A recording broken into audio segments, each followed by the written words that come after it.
Olá, mais um Em Pauta começando aqui pela tela da TV Câmara Campinas. A você de casa, muito obrigada pela companhia e audiência. Como deu para perceber, já estou aqui no plenarinho da casa para receber o vereador Luiz Cirilo, que aceitou o nosso convite.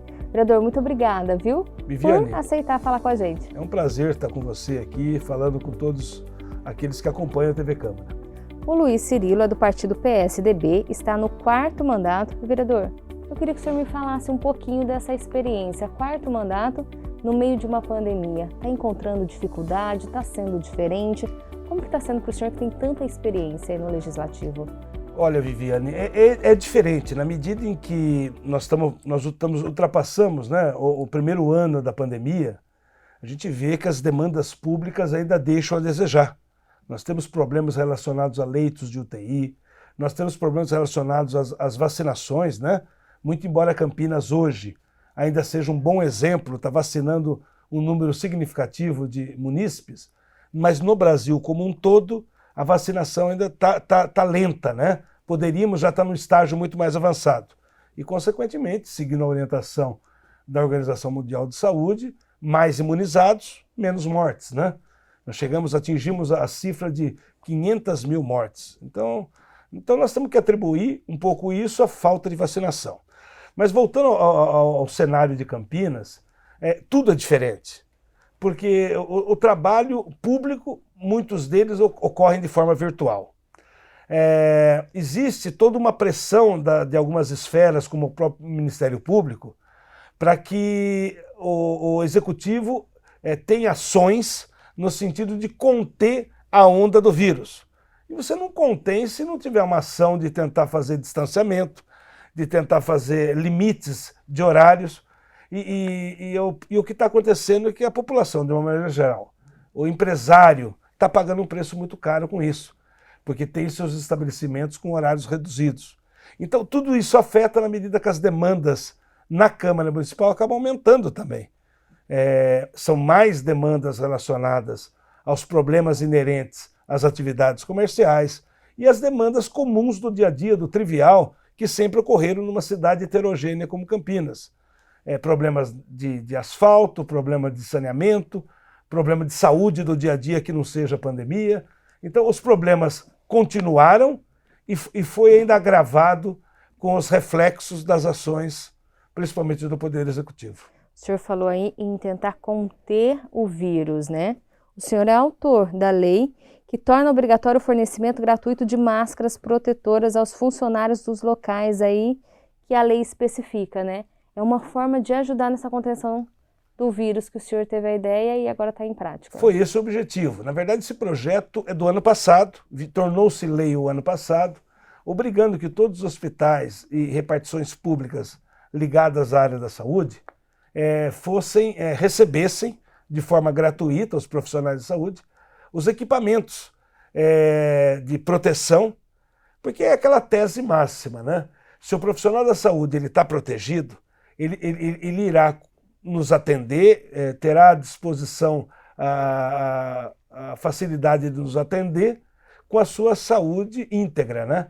Ele bom, ele saudável, ele pode curar o doente. O problema é quando entra em colapso, que o doente procura o hospital, procura um centro de saúde, e lá ele encontra profissionais de saúde com o mesmo problema. Daí entra numa roda gigante, e isso eu acho que acaba trazendo um prejuízo. Então o objetivo da lei foi uma lei simples, mas obrigando que o poder público oferecesse gratuitamente máscaras e produtos de higiene pessoal aos profissionais da saúde, para que eles tivessem, naquele momento, o ano passado, e perdura evidentemente até hoje, condições de terem resguardado a sua integridade física, tentar fazer com que eles tivessem mais dificuldade, para não dizer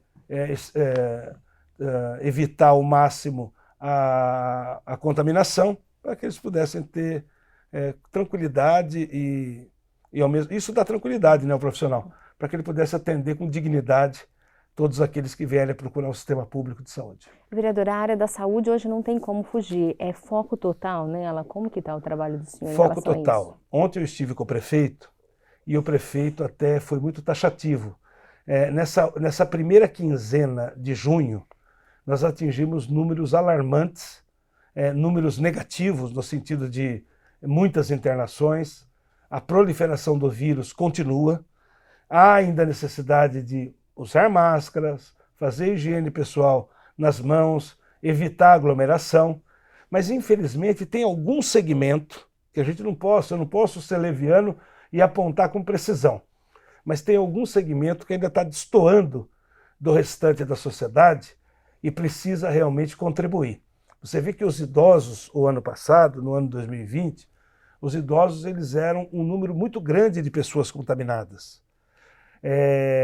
E os idosos assimilaram o problema, começaram a respeitar mais o distanciamento, passaram a usar mais as máscaras, né? E o que nós temos hoje, um quadro é o seguinte, hoje que nós temos mais jovens, pessoas de uma classe social, de pessoas de conhecimento, a pessoa tem discernimento, a pessoa tem acesso às informações de rádio e televisão e jornal, e mesmo assim subestimam, né, a possibilidade de serem contaminadas. Às vezes até são, às vezes elas são assintomáticas. O que vem a ser isso? São pessoas que são contaminadas, estão com o vírus, mas não apresentam sintomas. Esses são assintomáticos. E ele acaba levando o vírus para dentro de casa. Ele leva, às vezes, o vírus para o trabalho. Ele leva o vírus para o ambiente social que ele tá frequentando. E isso vira uma coisa terrível.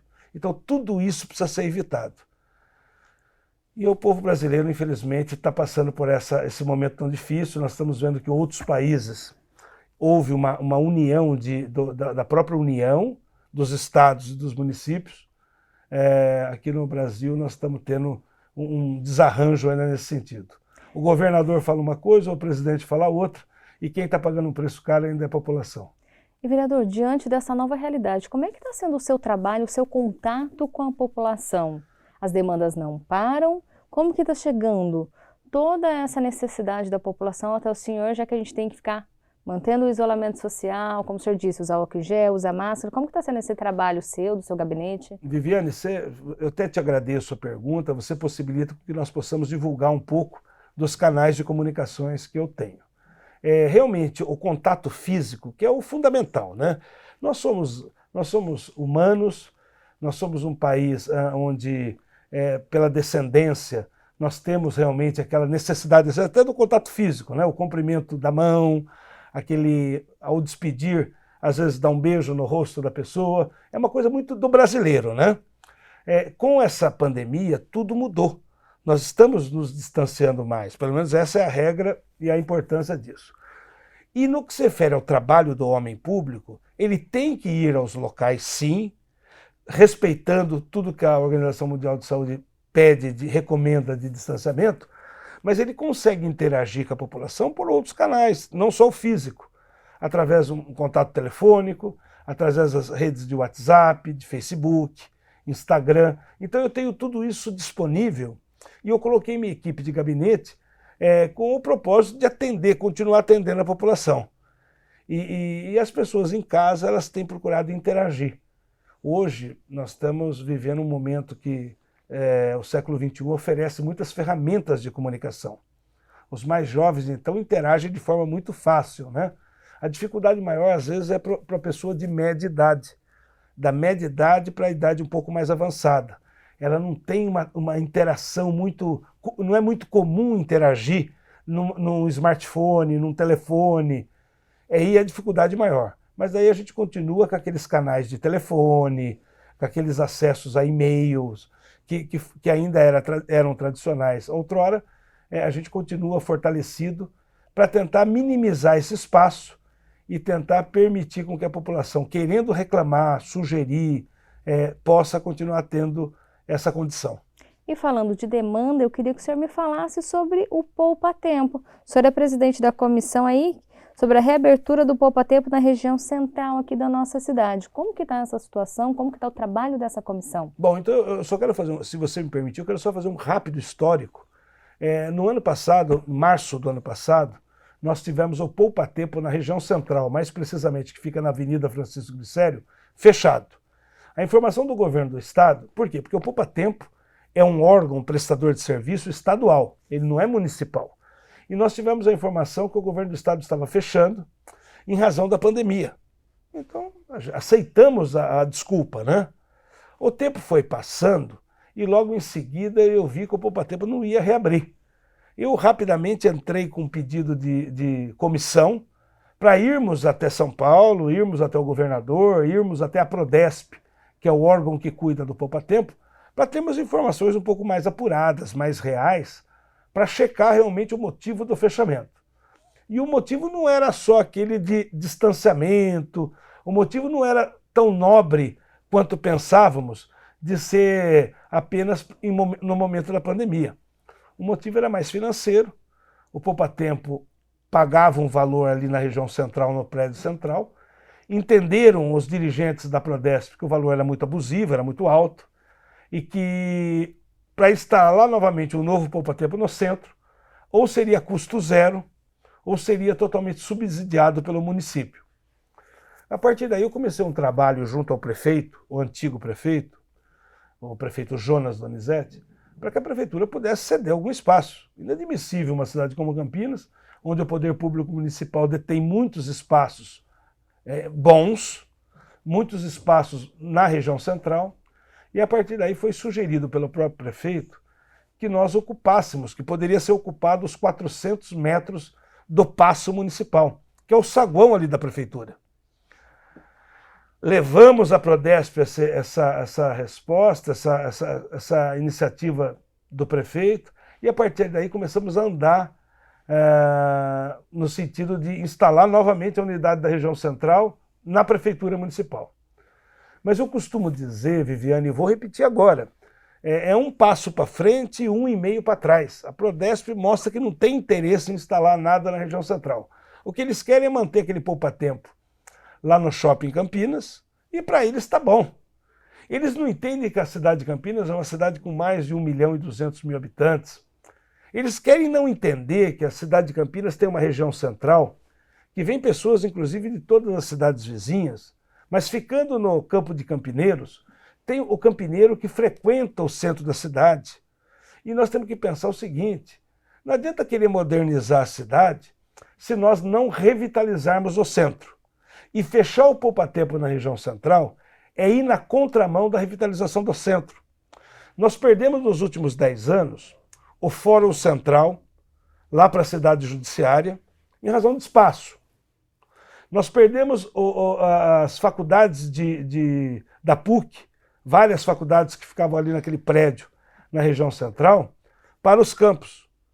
Foram uma parte para o Campus 1, outra parte para o Campus 2, que são em localidades periféricas da cidade. O prédio da PUC Central ficou obsoleto. O prédio do Fórum Central abriga apenas a unidade do cartório eleitoral da nossa cidade. Pode-se dizer que acho que é 1 ou 2 andares. O resto do prédio está obsoleto. Perdendo a atividade do poupa-tempo, que poderia ser instalado em outro lugar, nós temos uma falta de demanda de serviços, com que faz com que aquele público do centro fique refém de dificuldades. Aquele público do centro, que são pessoas humildes e que merecem o nosso respeito, que às vezes vai até o centro da cidade de ônibus, ou por opção dele vai de carro e para num estacionamento qualquer. E lá ele faz suas compras do cotidiano. Ele aproveita e vai no poupa-tempo para resolver o seu problema pessoal, da sua carta de motorista, da sua renovação, do seu documento de identidade. Ele já não tem mais essa opção. Ele tem que sair do centro, ir até o Shopping Campinas, que tem a sua nobreza, tem o seu lado moderno, que o público do centro não está acostumado. Então eu, como homem público, eu tenho que pensar tudo isso. É claro que eu quero ir num lugar bonito, eu quero frequentar lugares agradáveis, mas nós temos que exigir que o poder público ofereça esses lugares também na região central, para que possa o munícipe, querendo, ter a opção de utilizar o serviço público de lá. Essa está sendo uma luta do senhor. Tem sido, viu, Viviane? Porque eu estou desde o ano passado brigando. Esse ano eu já fui na Prodesp, que é em Taboão da Serra. E a semana passada, nesse mês agora de junho, eu fui 2 vezes ao Palácio dos Bandeirantes. E por que eu quero deixar bem claro? porque a Prodesp é o órgão técnico que cuida do poupa-tempo. Então eu falando com os técnicos, eu estou tentando expor, mostrar o pouco que eu te falei aí dos motivos que me levam a acreditar que o poupa-tempo tem que continuar no centro. Mas no Palácio dos Bandeirantes eu estou falando com os políticos, propriamente dito, porque conhecimento técnico todos já têm. O que precisa ter agora é ação política. Precisa o homem público que foi eleito ou que foi nomeado ter esse movimento muscular de fazer alguma ação para resolver o problema. O problema existe. O poupa-tempo saindo do centro trouxe transtornos a uma população que frequentava o centro e se utilizava do poupa-tempo.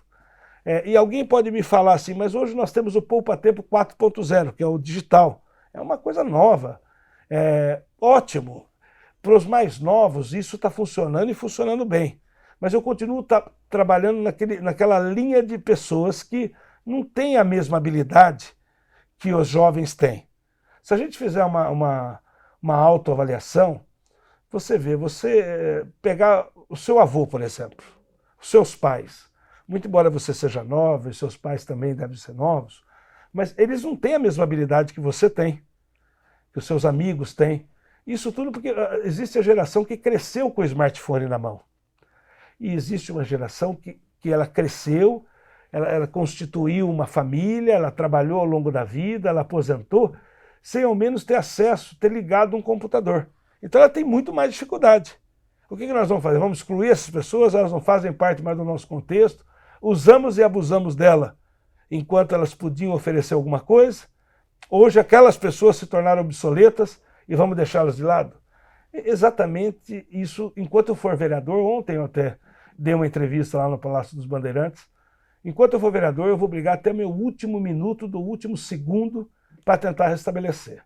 Se eu não conseguir, eu vou dizer que talvez eu não fui habilidoso, porque eu estou me empenhando muito nesse sentido. Eu acho que é um direito do campineiro, é o direito do cidadão, uma conquista que ocorreu há 25 anos atrás, tirar o poupa-tempo. Se não tivesse o poupa-tempo no centro, e não vamos instalar, e os motivos forem os mais variados possíveis, pode haver prós e contras. Mas quando se tem um direito e se tira esse direito, é algo inadmissível. A história tinha que ser muito bem contada, os argumentos deviam ser muito mais latentes e hoje, na verdade, não são. E acompanhando o seu trabalho, essa não é a sua única luta, né? Tem aqui também a execução do trem Intercidades, que o senhor está aí de perto, né? Falando sobre esse assunto. Na verdade, o governo do estado, em 2019 para 2020, ele sinalizou a possibilidade de criar esse trem Intercidades que sai de São Paulo e vai a Americana, passando por Jundiaí e Campinas. Na medida que Campinas foi mencionada, eu não poderia negligenciar e não participar desse tema. Então, a partir daí, eu montei uma comissão de estudos, estamos trabalhando dentro da Câmara Municipal, tenho feito reuniões com o secretário de Transporte Estadual. Nós queremos saber detalhes. Quando que o cidadão pode comprar o bilhete e entrar dentro do trem? É isso que o povo quer saber. O povo está com a paciência um pouco no limite de ficar querendo saber muito discurso, muito papel. Está falando do trem Intercidades, está falando que esse trem liga São Paulo à Americana, passa por Campinas. Quando que ele pode entrar no trem? Isso eu acho que é deficitário do poder público. Não tem umas perguntinhas básicas que possa o cidadão de senso médio entender o que realmente vai acontecer. Então nós criamos a comissão com esse objetivo. E para que não fique sem resposta, uma das primeiras perguntas que eu fiz foi essa pergunta do ABCD. Eu falei, quando que eu posso comprar o bilhete e entrar dentro do trem? Então, passando por todas as etapas de estudos, de viabilização do projeto, de licitação, de desapropriações que podem ocorrer em algumas áreas, o que eles garantem que é aproximadamente 4 anos. Então, nós estamos no ano 2021, provavelmente no ano 2025, nós poderíamos estar utilizando esse trem, o que é algo plausível. Nós estamos falando de uma distância de aproximadamente 150 quilômetros. Nós estamos falando de algo inovador. E veja bem, inovador utilizando muita parte do trecho das linhas existentes, das linhas férreas existentes. Ou seja, os antigos estavam certos.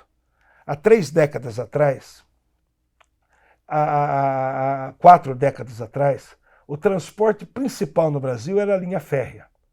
Daí governantes com outra mentalidade desprestigiaram a linha férrea no Brasil, não foi só no estado de São Paulo, alegando que as rodovias seriam o grande avanço do escoamento, tanto das pessoas como de produtos, né? De cargas, né? E, na verdade, o estado de São Paulo cumpriu a lição, viu? Hoje nós temos as melhores rodovias do estado de São Paulo. Mas isso não ocorre em todos os estados do nosso país. Ou seja, e lá também teve uma depreciação, uma deteriorização das ferrovias. E hoje está se vendo o seguinte, para a gente melhorar o trânsito viário das rodovias, nós precisamos valorizar de novo as ferrovias. A população cresceu numericamente, as pessoas passaram a adquirir um bem chamado veículo, que lá 4 décadas atrás era artigo de luxo, hoje todo mundo tem seu carro. As pessoas se locomovem. Então faltou planejamento, principalmente de tentar deixar uma rota alternativa. Claro que nós temos o espaço aéreo, mas por um custo muito alto. Por um custo acessível, continua sendo as ferrovias, e eu acredito muito nisso. Isso eu acredito muito que vai ocorrer, não tanto pela competência do homem público, mas vai acontecer principalmente pela necessidade. Ou eles fazem a implantação de novas ferrovias, ou eles vão ter que aumentar ainda mais as rodovias. Como o custo é muito caro lá, eu acredito que o investimento vai ser para as ferrovias. E sai ganhando todo mundo. Ganha o poder público, que oferece uma outra opção digna, e ganha a população, que tem a ferrovia à sua disposição, caso queira utilizar. Já que a gente está falando de transporte, não tem como eu fugir desse assunto. Pavimentação do CAM 209. Isso, é uma estrada vicinal, uma estrada rural. Essa estrada, ela liga 4 bairros. Ela é aquela rodovia, então só para que as pessoas possam inteirar, onde fica essa CAM 209. Essa CAM é uma estradinha rural, mas ela está muito próxima ali do Solar das Andorinhas. Quando você pega Campinas-Mojimirim, Campinas-Jaguariúna, antes do pedágio, tem uma entrada à direita, essa é a CAM 209. A última entrada antes do pedágio à direita é a CAM 209. Então você pega a rodovia Campinas-Mojimirim, que é a rodovia Adhemar de Barros. Quando você pega a CAM 209, ela tem um trecho de aproximadamente 11 quilômetros, que ela acaba envolvendo e contemplando 4 bairros, que é o Carlos Gomes, o Monte Belo 1 e 2, o Gargantilha e o Recanto dos Dourados. Ali nós temos uma população mista. O que vem essa população mista? Tem algumas pessoas que compram o seu lote e passam o seu dia lá, ou tem isso como uma área de veraneio, vai de final de semana, para curtir a família. É uma chácara de lazer. Mas nós temos lá também muitas pessoas que construíram sua casa e trabalham na cidade de Campinas. Então o dia a dia delas, de dia em Campinas e à noite, ela volta para o seu descanso do lar, num dos bairros que eu citei. E elas precisam trafegar, elas precisam vir para a cidade, elas precisam voltar para casa. E elas precisam de uma estrada digna. E constantemente nós temos brigado, eu ao longo desses meus 12 anos como vereador, estou no início do 4º mandato, ao longo desses anos meu como vereador, eu tenho brigado pela manutenção da estrada de lá. Só que nós temos um problema muito sério naquele espaço. Ali, como é a última entrada antes do pedágio, é muito comum o desvio. Para desviar do pedágio, a pessoa que vai para outro município, ela pega um atalho e entra nessa estrada de servidão. Ela entra nessa estrada vicinal. Então, quando se faz a manutenção para carros. Então, o peso de um carro é mas ali passam caminhões de altíssimas quantidades de tonelagens, e isso acaba comprometendo o solo, porque é de terra. Então, dias depois que foi feita a manutenção, aquela estrada está totalmente deteriorada. E o poder público não pode, a todo momento, a toda semana, ficar mantendo aquela estrada. Então nós temos 2 opções: ou proibir o tráfego intenso de veículos pesados lá, o que eu já fiz um ofício para a INDEC, estou pedindo, e parece que nesses dias eles estão fazendo isso, um aporte dos agentes de segurança, que são os amarelinhos, né? Para que eles apliquem multas aos caminhões que passam com excesso de peso lá, porque nós temos uma ponte 2 quilômetros à frente que tem o seu limite de peso. Então você pode até comprometer, causar um acidente ali fatal, não só para o motorista do caminhão, que provavelmente pode perder a vida porque vai cair no rio, como também a todos aqueles que estiverem num caminho próximo ou no momento próximo de qualquer acidente que possa ocorrer. Então compete ao vereador ter ações. A outra ação é tentar pavimentar o lugar. Por quê? Pavimentando nós vamos ter, dando uma qualidade melhor de dignidade para a pessoa que se utiliza, porque moram lá, eles pagam seus impostos. E, ao mesmo tempo, você pode possibilitar, através de uma ação pública como essa, mostrar para as pessoas, através de uma efetiva cobrança do poder público, se o indivíduo quiser desviar do pedágio, para ter alguns reais apesar que o pedágio é caro, né? Vários reais de desconto, ele também corre o risco de ser penalizado com uma multa aplicada pela INDEC. Aí é uma multa justa. O que a gente reclama é daquelas multas que a gente leva nas pegadinhas da INDEC. Mas quando é aplicada uma multa porque o cidadão quer ter uma vantagem financeira, mesmo colocando em prejuízo, deteriorando o patrimônio público, que é uma estrada, essa pessoa tem que ser punida exemplarmente, penso eu. Então eu estou tendo duas ações. Primeiro é brigar por pavimentação nessa estrada, e o segundo é brigar por fiscalização do poder público, para que possa o indivíduo que exceder o peso dele, incompatível com o local, porque o local tem a previsão de tonelagem, ele seja punido exemplarmente com uma multa, para tentar desestimular, para que outros dias ele não passe por lá. Bom, vereador, a gente vai, aqui da TV Câmara, continuar acompanhando todo esse trabalho. Infelizmente o nosso tempo é curto, já estouramos o nosso tempo, por isso eu quero deixar o convite para o senhor participar de um outro Em Pauta aqui, porque eu ainda tenho muita pergunta para o senhor, desses projetos e de outros também que eu separei aqui, e olha só, não deu tempo de falar. Eu agradeço, espero sobre esses assuntos, ter abordado de forma clara, para que possa o nosso telespectador ter entendido, mas são sempre assuntos complexos, né? Cabe ao homem público usar transparência e celeridade. Eu acho que as pessoas, de uma maneira geral, elas estão um pouco decepcionadas, para não dizer bastante, com o homem público, porque muda ano e entra ano e as coisas continuam. E o que é pior, com pandemia as coisas se agravam. Eu estou tentando, através do trabalho, de seriedade, ir na contramão disso. Tentar mostrar que é só trabalhando que a gente pode conseguir algum objetivo para a nossa cidade. Como eu havia dito, nesses últimos 15 dias eu fui 2 vezes ao Palácio dos Bandeirantes. E se precisar ir nesse mês ainda mais algumas vezes, eu vou. Eu acho que nós temos que se compromete a pedir voto, se comprometeu a querer ocupar um cargo público, corresponde à expectativa. Lá na frente a população vai ver quem pelo menos tentou fazer algo por ela. E eu quero estar nessa lista. Vereador, para a gente encerrar, qual o recado do vereador Luiz Cirilo, da pessoa, do homem, deixa para quem está assistindo a gente? Aquela câmera está direto no senhor. Bom, eu não poderia deixar de terminar falando sobre a pandemia.